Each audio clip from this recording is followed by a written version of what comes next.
I'm Hillary Hayden. I'm the organizing director for the Trade Justice Education Fund. We're a national organization working to stop the damage of corporate-centered trade deals and promote a positive vision for international trade. These calls, our Trade Justice Power Hour calls, happen every third Thursday at 3 p.m. Eastern, and they cover a wide range of educational topics about trade policy that are relevant and interesting to activists across the country.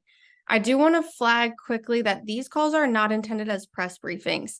So if you're a member of the press and you've got questions, please feel free to reach out to me separately, but this is not the place for those questions. This month, I'm really excited to share that we're going to revisit a topic that a lot of activists ask us about, investor-state dispute settlement and its threat to climate action. For folks that attend these calls each month, you might recall that on our February call, we focused in on the recent Ruby River ISDS case, and I'm excited that we're going to get an update about some actions that happened on April 11 in that regard. The Ruby River ISDS case is just one front right now in the fight against ISDS that's happening all over the world. There are conversations that are happening in Ecuador, in Honduras, in the UK, and a ton of other places that stand a real chance of changing countries' use of and approach to ISDS. Just as a brief explainer for anyone who might be new to ISDS conversations, this is a provision that's found in some trade agreements that allows individual corporations to attack environmental laws, attack regulations, permitting decisions, and even court decisions as a violation of their so-called trade agreement rights. ISDS cases are not heard in the US court system or in any other country's domestic judicial system, but instead they're heard in front of a panel of usually 3 corporate trade attorneys. Now, these tribunals can't literally overturn a country's policies, but they can award penalties worth millions and sometimes even billions of dollars. And because of that, countries will sometimes voluntarily change their policies to align with ISDS panel rulings. The system is so anti-democratic that it's been opposed by the Biden administration and the Trump administration. And I think it's pretty safe to say that ISDS is unlikely to make its way into new US trade agreements, but a lot of older ISDS provisions still exist in older trade agreements. So there are efforts underway in a lot of different venues to pressure governments worldwide to eliminate ISDS altogether, the entire system, which is what our speaker, Melanie Foley from Public Citizens Global Trade Watch, is going to highlight for us today. At the end of Melanie's comments, we will have some time for Q&A, so folks should put questions for Melanie in the Q&A feature, and we'll get to as many of those as we can. Melanie, I'm so excited to hear what you have prepared for us today. Please go ahead. Thanks, Hillary. Hi, everyone. My name is Melanie, she, her pronouns. And I'd like to talk to you about the international movement fighting ISDS and what that can tell us, folks in the US who are trying to campaign against it too. And so last month, I was part of an international delegation of academics and campaigners and other experts on ISDS. We were invited by the Honduran government to come and talk to them about this particular ISDS case that they've been fighting. I believe we talked about this on a previous Trade Power Hour call, but this is the case of US company Prospera against Honduras. And this company, Prospera, it's kind of unclear what it is they do exactly. But they've established this company in Honduras under the previous government, which was a coup government that the former president was actually just convicted of drug trafficking and related charges and is going to be in prison for 40 years. And so a lot of kind of nefarious things happened under that administration. The country was essentially for sale. And so one of the things that happened was the passage of this ZEDE law, and that's ZEDE. And in Spanish, that means like a special economic zone, essentially. But it's even crazier than your standard special economic zone. So it's essentially areas where a company can buy up land in Honduras and then just establish whatever laws and regulations they like. And so it's like a private city within this country. Once the new democratic government took over, the president ran on a campaign to get rid of this law. It was extremely unpopular. It got unanimous support to be overturned, and so the law was overturned. No more ZEDEs. However, that should have been the end of the story, but this company, Prospera, based in the US, in Delaware, of course, decided to sue using ISDS and is asking for $11 billion from Honduras.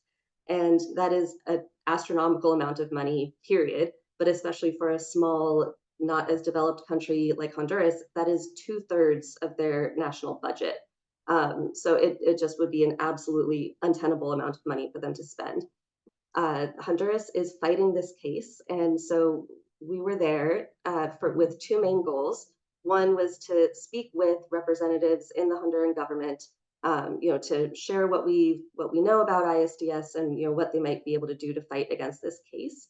And then we also went and met with the community that's right next to Prospera, whose land has been stolen, whose water supply has been affected, and people just living under the shadow of this most directly affected people.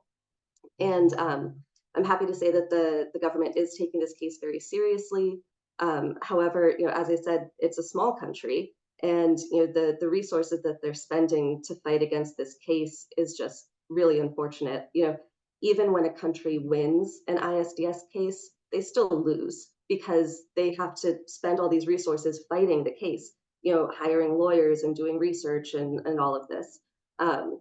So it was great getting to meet with them. It was great getting to meet with the community, and especially that they're being led by a handful of very strong female leaders who are pushing back against the case. And so one of the things that has happened as a result of this, the Prospera case is definitely the worst one that Honduras is fighting against.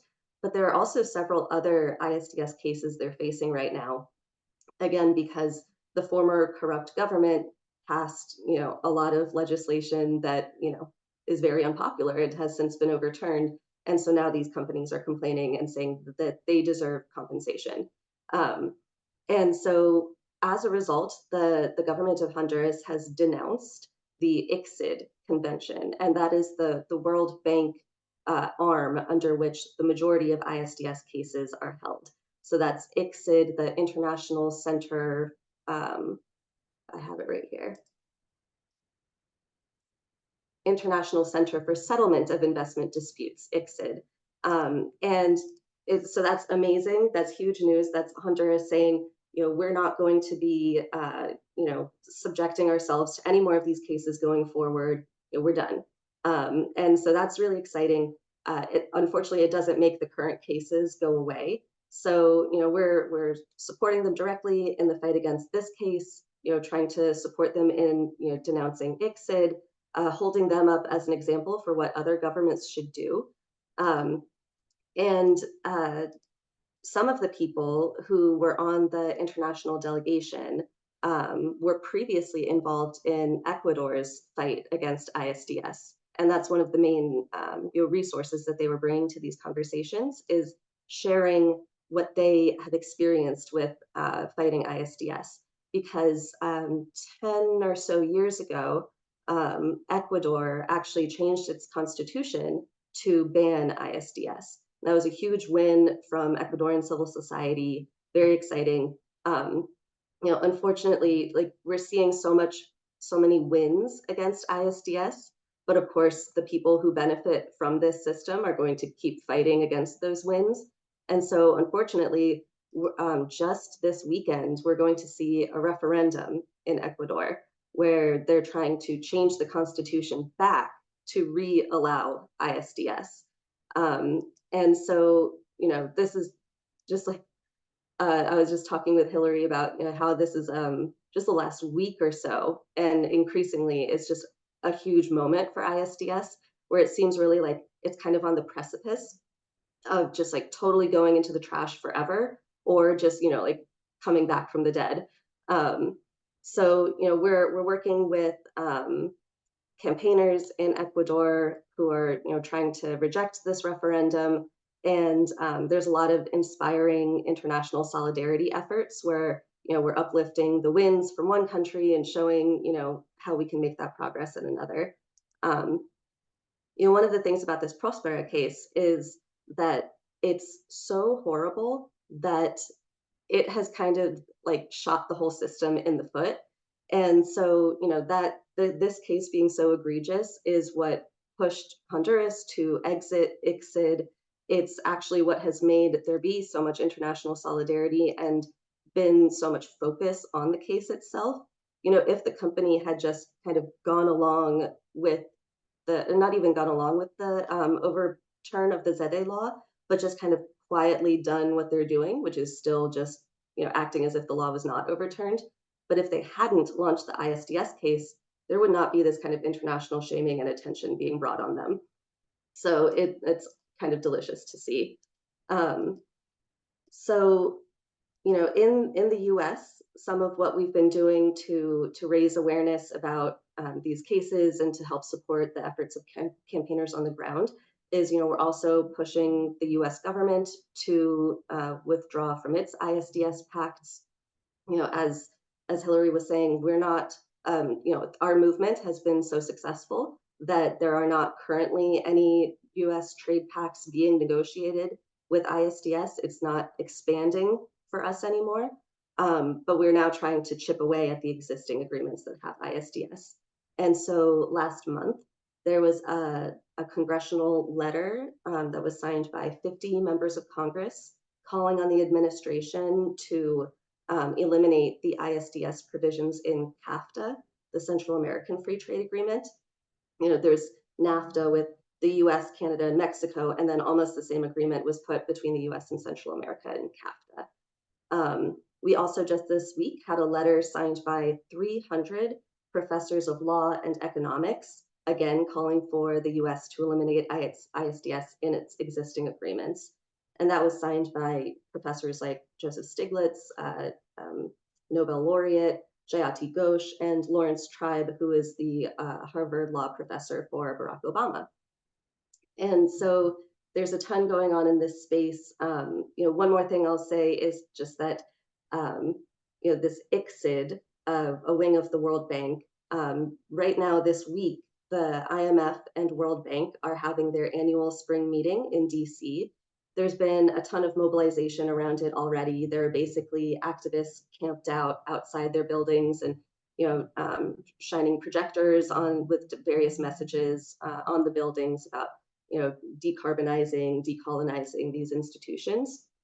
And so we are going to be participating in a protest tomorrow at noon, if any of you are in the DC area, with a trade justice contingent focused on ISDS and on the World Bank institution of ICSID. And so I have posters over here right after this, need to draw up some posters, holding up Honduras as an example for exiting ICSID and, hoping that Ecuador does not reverse the amazing progress it's made against the system.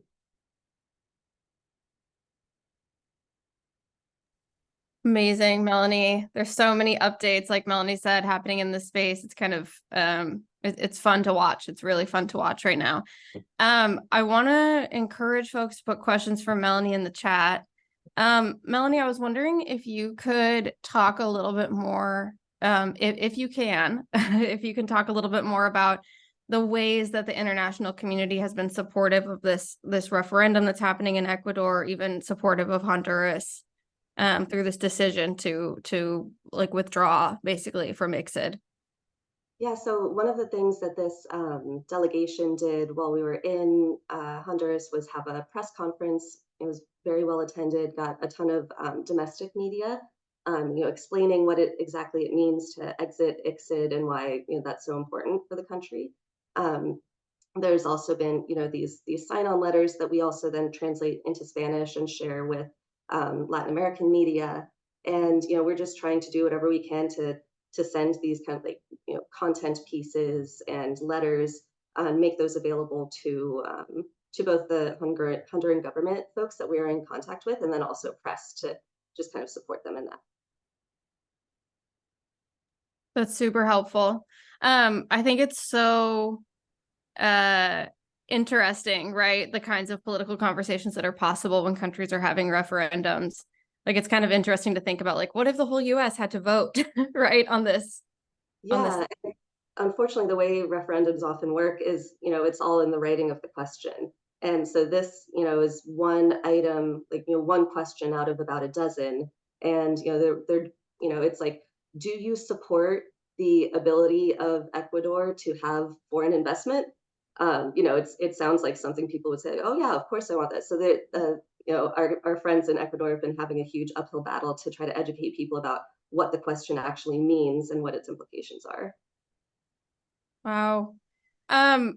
There's a question from Selden about how likely it is that we can get enough members of Congress to agree that we need to get rid of ISDS altogether. Do you want to take a first try at that, Melanie, or do you want Yeah. me to respond to it? So, so we got 50 on this last letter, and I really think we could have gotten more. We were rushing to get it out in a timing that would be supportive for the decision to exit ICSID in Honduras. Um, we don't actually need all of Congress to support getting ISDS out of an agreement.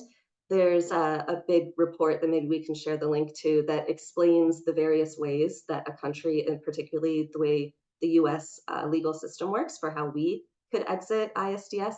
And it depends on what kind of agreement you're talking about, whether it's a treaty or a free trade agreement.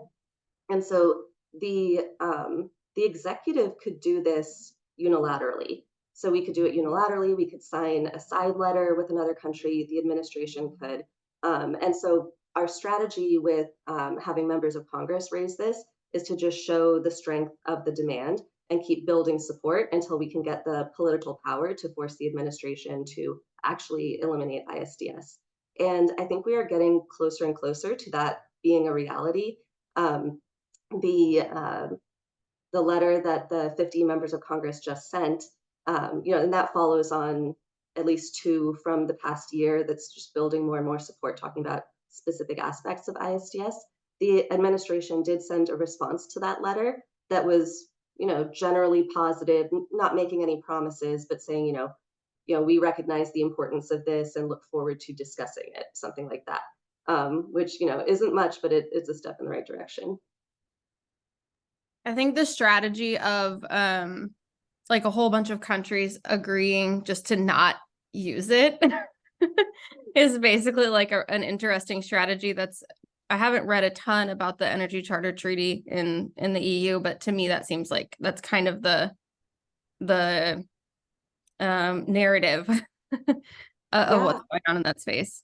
Yeah, so and that's another thing that happened, I think, just last week is that Energy Charter Treaty is this huge, really old agreement that a lot of European countries are part of, and it basically it has at its core ISDS for like fossil fuel companies. It's all about energy, and so it has been used to launch some of the worst ISDS cases about pipelines and things like that.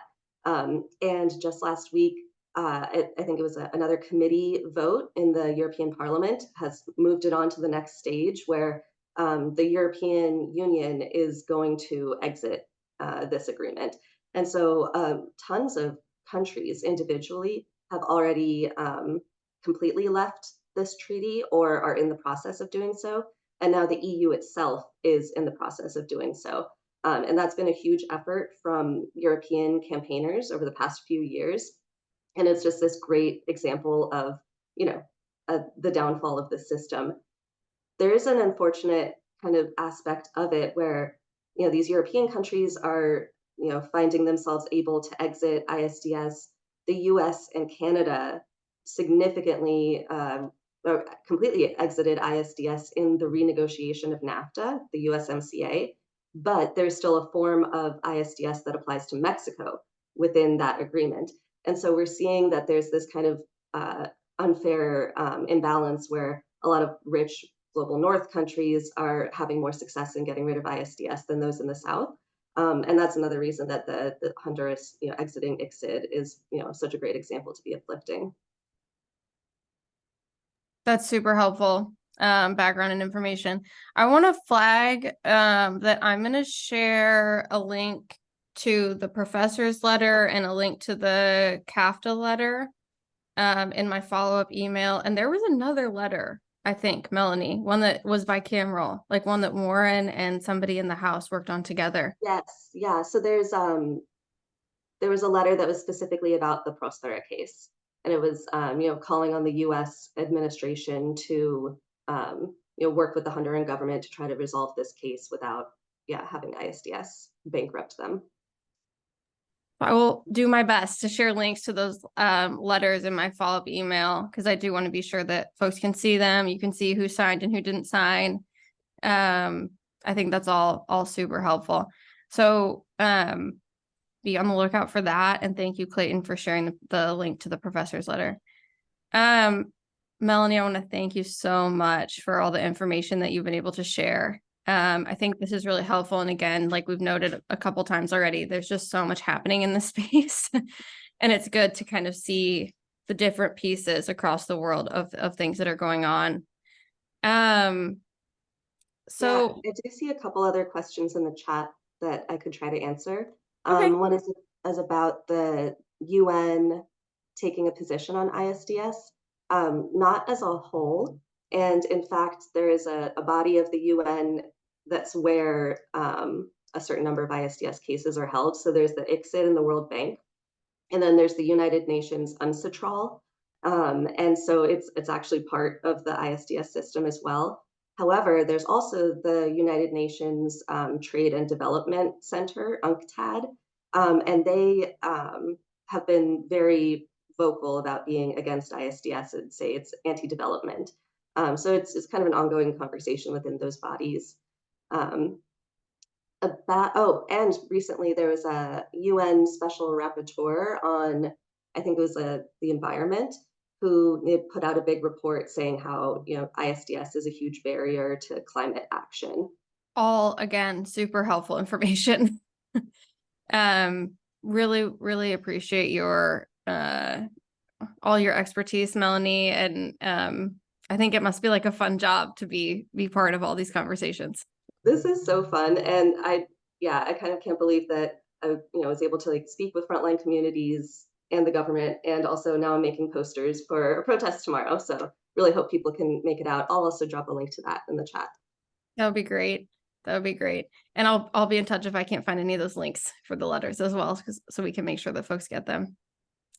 Thank you so much, Melanie. Like I referenced at the top of the call, there were a whole bunch of actions on April 11 targeting Ruby River Capital and asking them to drop their ISDS case against Canada.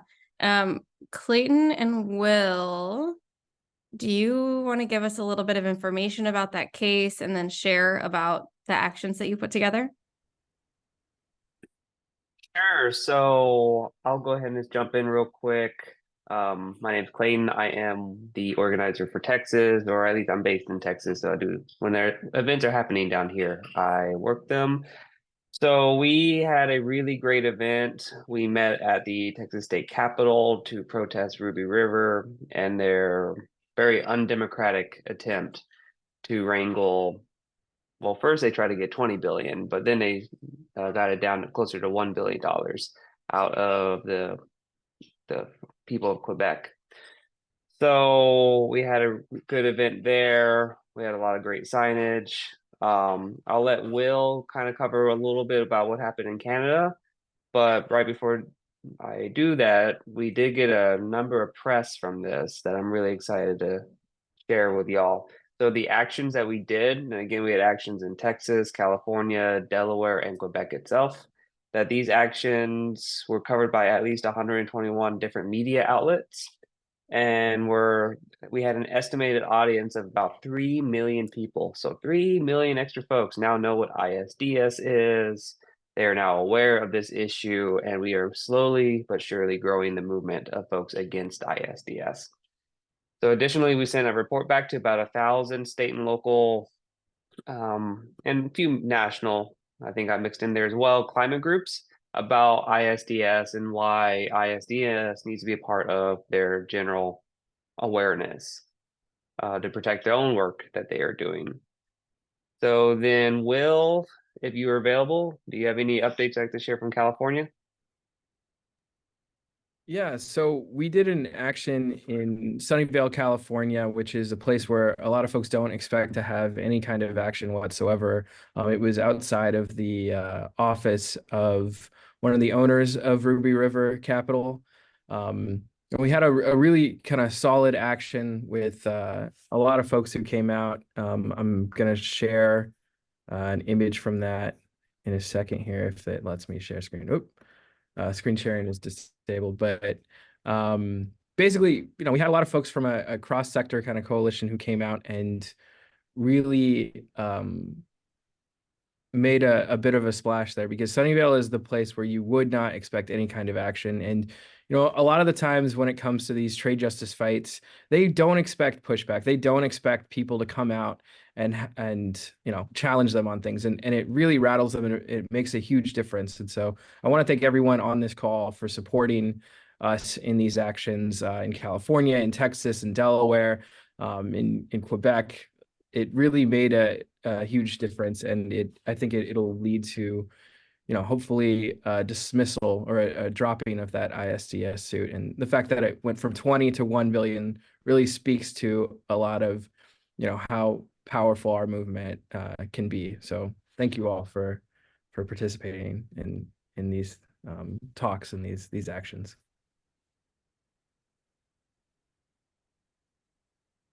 Thank you, Clayton and Will, for giving that report back. Melanie and her colleagues at Global Trade Watch did a really cool action in Delaware. And then we also had some fun actions in Quebec as well, with some local organizations that had really cool like whale visuals, and had like fun little construction hard hats where they were digging for the truth behind the Ruby River case. So it was a really fun day. And we're going to get to a few ways that folks can help amplify that work in just a little bit. But first, there's another update I wanted to share with folks here about trade attacks on climate action. And that's that since our last briefing toward the end of March, the Chinese government formally launched a WTO challenge against the electric vehicle tax credits and other renewable energy provisions within the Inflation Reduction Act. So folks that have attended these briefings before might recall that there are two major types of trade attacks against climate action and other kinds of public interest policies.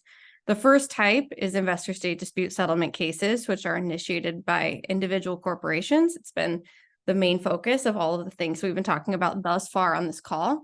The other type is state-to-state cases. Those are initiated by governments and challenge other governments' policies, like this recent attack against the Inflation Reduction Act.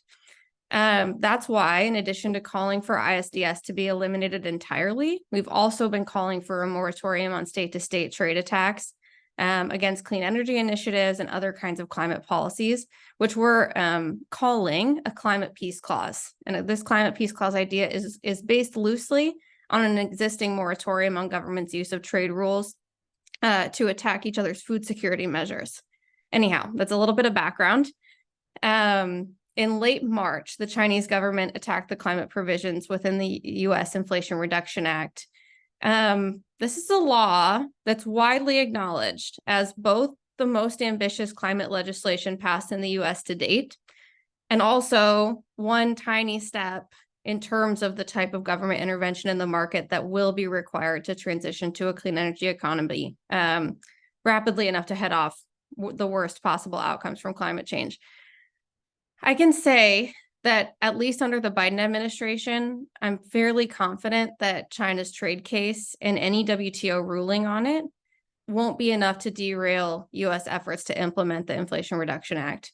One worry, though, is that other countries might start directly or indirectly jumping on to China's trade challenge, which could lead to two problems. First, it could undermine how the IRA itself is implemented, which is bad for the environment and bad for green jobs. And then second, more countries piling on to China's WTO complaint could also lead to more tit-for-tat trade challenges against each other's climate measures. Folks might remember, just as a brief example, when Obama went to India to see their really cool solar panel program, and then he came home, instituted a similar program in the United States, and then sued India over solar panel subsidies at the WTO. India countersued us for our solar subsidies at the WTO. These are the kinds of tit-for-tat trade challenges that just delay and weaken and derail climate initiatives at a time when we really need to be accelerating and amplifying our climate action. Another quick example, a couple of weeks ago, the US included the European Union's carbon border adjustment mechanism in its list of 2024 trade barriers.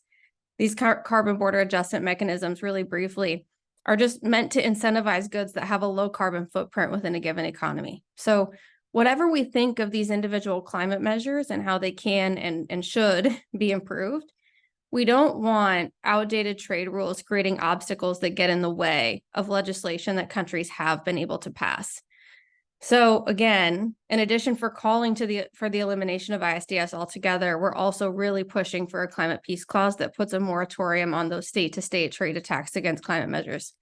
This would create some space for existing climate measures to move forward free from these kinds of attacks. It would also allow for new climate measures to be proposed without fear, right, of costly lawsuits against those pieces of legislation. And it would incentivize countries engaging in the work of rewriting and transforming existing trade agreements altogether to become net positives for working people on the planet instead of net negatives. I don't have action steps for folks on this call right now on the China WTO lawsuit. I just wanted to make sure that people knew that we oppose that lawsuit, and just like we oppose all other trade threats to climate action.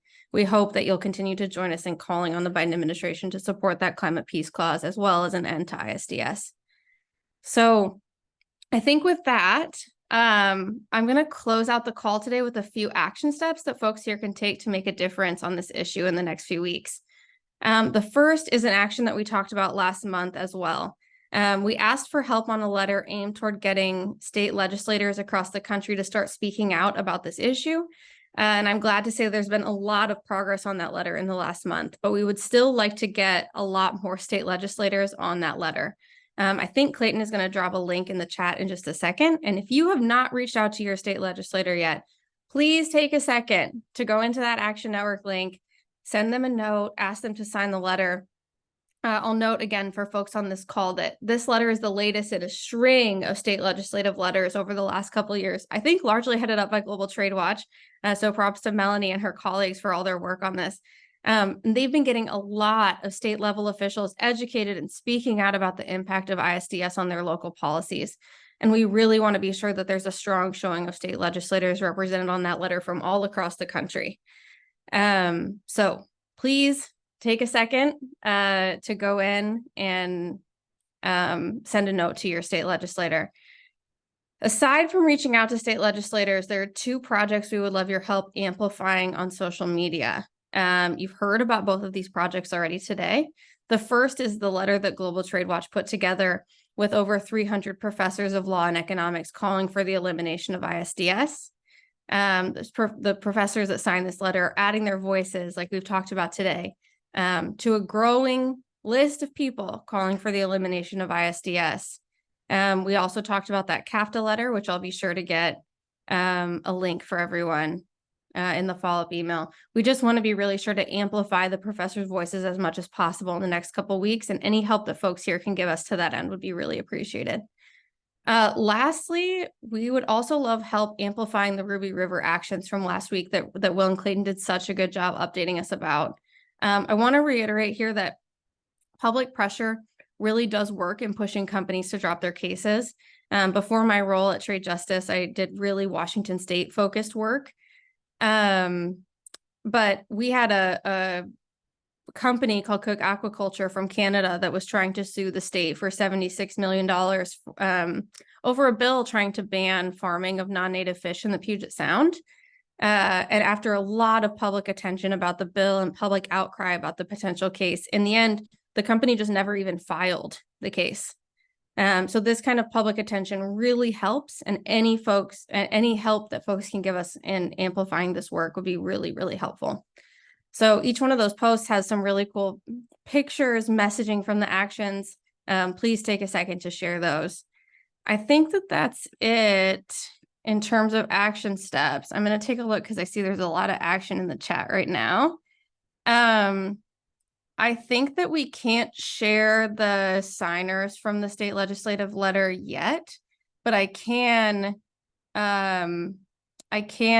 Selden share with you some of the signers from Washington State that we're still trying to get. And if there's any other states that you would like me to share, I'm happy to try to get some contacts for you, if that's helpful. Okay,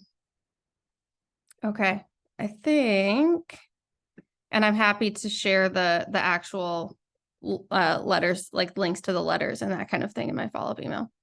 Awesome. I think that everything else is all set. Awesome. So I want to thank everyone again for all the amazing work that folks have been doing the last couple months on things like the state legislative letter, on those Dear Colleague letters that we talked about, on the Ruby River actions, on the professor's letter. There's so many moving pieces right now in the anti-ISDS organizing space. It's been really inspiring to see the progress that we've been able to make. All of our work is making a huge difference in pushing forward this conversation around the elimination of ISDS. And I just want to make sure everyone here feels the weight of the work that they're doing and the impact that it's having. I want to thank folks for joining this call. I'll be excited to share more updates in May. Have a great afternoon, everyone.